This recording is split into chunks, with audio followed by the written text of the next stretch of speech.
दोस्तों, आज हम बात करेंगे मोटिवेशन की। मोटिवेशन यानी प्रेरणा वो ताकत है जो हमें हमारे लक्ष्यों की ओर बढ़ने के लिए प्रेरित करती है। यह एक ऐसी शक्ति है जो हमें हमारे सपनों को साकार करने के लिए आवश्यक ऊर्जा और दिशा प्रदान करती है। क्या आपको पता है कि हर काम के पीछे एक वजह होती है? हर इंसान के हर कार्य के पीछे एक कारण होता है, चाहे वह पढ़ाई हो, काम हो या कोई और गतिविधि। यह कारण ही हमें आगे बढ़ने के लिए प्रेरित करता है और हमारे जीवन को एक दिशा देता है। इसी वजह को समझने के लिए मास्लो ने एक बहुत ही आसान थ्योरी दी है, मास्लोज हायरार्की ऑफ नीड्स। ये एक ऐसी सिद्धांत है जो हमें यह समझने में मदद करती है कि इंसान की ज़रूरतें कैसे उसकी प्रेरणा को प्रभावित करती हैं। मास्लो ने इन ज़रूरतों को एक पिरामिड के रूप में प्रस्तुत किया है, जिसमें सबसे नीचे की ज़रूरतें सबसे बुनियादी होती हैं और सबसे ऊपर की ज़रूरतें सबसे उच्चतम होती हैं। यह थ्योरी बताती है कि इंसान की ज़िंदगी में कुछ खास तरह की ज़रूरतें होती हैं जो उसे आगे बढ़ने के लिए इनकरेज करती हैं। मास्लो के अनुसार जब तक हमारी बुनियादी ज़रूरतें पूरी नहीं होती, हम उच्चतम ज़रूरतों की ओर नहीं बढ़ सकते। ये ज़रूरतें शारीरिक सुरक्षा, सामाजिक सम्मान और आत्म साक्षात्कार की होती हैं। यह थ्योरी एजुकेशन के फील्ड में बहुत इम्पॉर्टेंट है।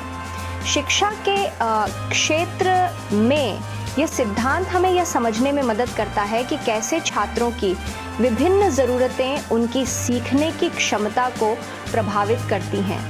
जब हम छात्रों की बुनियादी ज़रूरतों को पूरा करते हैं तो वे अधिक प्रभावी ढंग से सीख सकते हैं और अपने शैक्षिक लक्ष्यों को प्राप्त कर सकते हैं।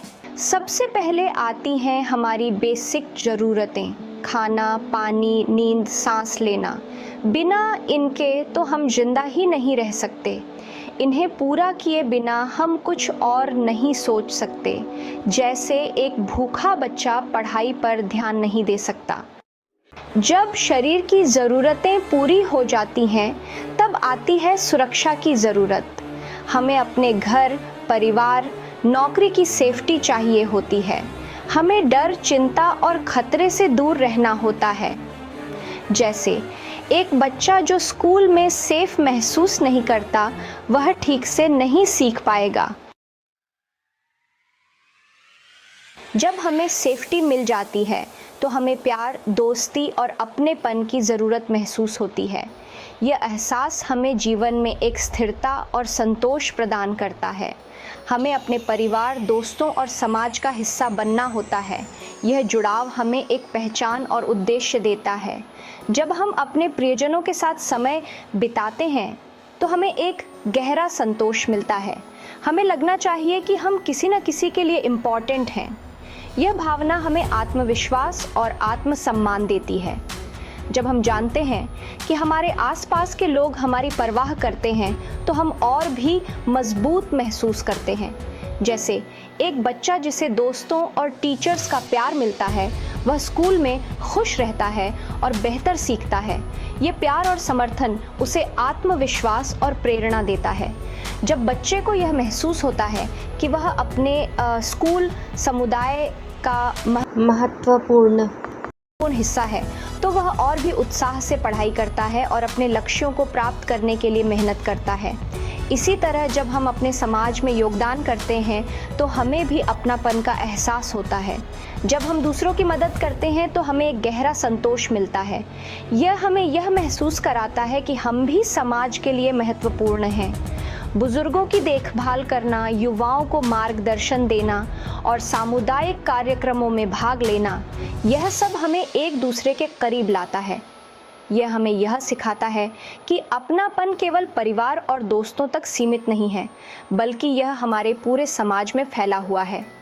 जब हम त्योहारों और उत्सवों में एक साथ आते हैं तो यह अपनापन और भी गहरा हो जाता है। यह हमें यह याद दिलाता है कि हम सभी एक बड़े परिवार का हिस्सा हैं और यह परिवार हमें सुरक्षा, प्यार और समर्थन प्रदान करता है। हर इंसान चाहता है कि लोग उसका सम्मान करें उसे अपनी इम्पोर्टेंस का एहसास हो। यह ज़रूरत हमें आगे बढ़ने और कुछ कर दिखाने के लिए प्रेरित करती है। जैसे एक बच्चे को अगर उसके काम के लिए शाबाशी मिले तो वह और अच्छा करने की कोशिश करेगा। मास्लो के हिसाब से यह इंसान की सबसे ऊंची ज़रूरत है। यह वह अवस्था है जहां व्यक्ति अपनी पूरी क्षमता को पहचानता है और उसे प्राप्त करने की दिशा में काम करता है। यहाँ इंसान अपनी पूरी ताकत को पहचानता है और उसे हासिल करने की कोशिश करता है। यह एक ऐसी यात्रा है जो आत्म खोज और आत्म विकास की ओर ले जाती है। यह वह समय है जब व्यक्ति अपने सपनों को साकार करने के लिए हर संभव प्रयास करता है। वह अपने पैशन को पहचानता है और उसे जीता है। ये पैशन किसी भी क्षेत्र में हो सकता है, जैसे कला, संगीत, विज्ञान या खेल। ये वह ऊर्जा है जो व्यक्ति को आगे बढ़ने के लिए प्रेरित करती है। जैसे एक बच्चा जो पेंटिंग में माहिर है, वह बड़ा होकर एक मशहूर चित्रकार बनना चाहेगा। ये उसकी आत्मा की आवाज़ है जो उसे उसकी सच्ची पहचान की ओर ले जाती है।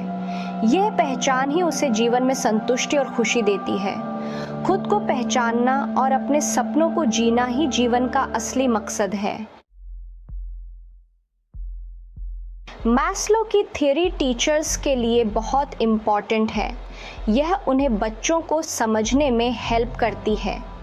टीचर यह समझ पाते हैं कि एक भूखा या डरा हुआ बच्चा ठीक से नहीं सीख सकता। उन्हें यह भी समझ आता है कि बच्चों को प्यार, सम्मान और प्रोत्साहन की ज़रूरत होती है।